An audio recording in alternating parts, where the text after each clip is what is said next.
ଏବେ ଆମ୍ବ ଋତୁ ଚାଲିଛି। ବଜାରରେ ଭଳିଆ ସୁଆଦିଆ ଆମ୍ବ ମିଳୁଛି। ସେଥିରୁ ଓଡ଼ିଶା ବଜାରରେ ଅଧିକ ପରିମାଣରେ ମିଳୁଛି ଆମ୍ରପଲ୍ଲୀ, ଯାହା ଲୋକଙ୍କ ପ୍ରଥମ ପସନ୍ଦ ପାଲଟିଛି।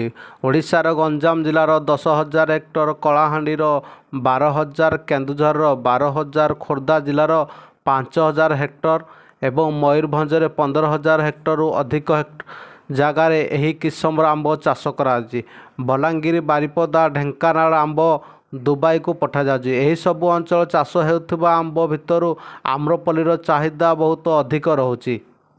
ତା ସହିତ ଆମ୍ରପଲ୍ଲୀ ବି ଅଧିକ ଚାଷ କରାଯାଉଛି। ପ୍ରତିବର୍ଷ ଭଲ ଅମଳ ହେଉଛି। ସାଧାରଣତଃ ଓଡ଼ିଶାରେ ଗୋଟିଏ ବର୍ଷ ଭଲ ଆମ୍ବ ହେଲେ ପର ବର୍ଷ କମ୍ ଉତ୍ପାଦନ ହୋଇଥାଏ। ଏହି ଧାରାରୁ ଆମ୍ରପଲ୍ଲୀର ଭିନ୍ନ। ସେଥିପାଇଁ ଚାଷୀମାନେ ଆମ୍ରପଲ୍ଲୀ ଚାଷ କରିବାକୁ ଆଗ୍ରହ ହେଉଛନ୍ତି।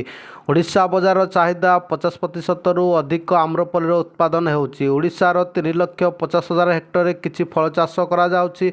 ଏସବୁ ମଧ୍ୟରେ ଆମ୍ବ ଓଡ଼ିଶାର 2.1 ଲକ୍ଷ ହେକ୍ଟରରେ ବ୍ୟବହାର କରାଯାଇ ଚାଷ କରାଯାଉଛି।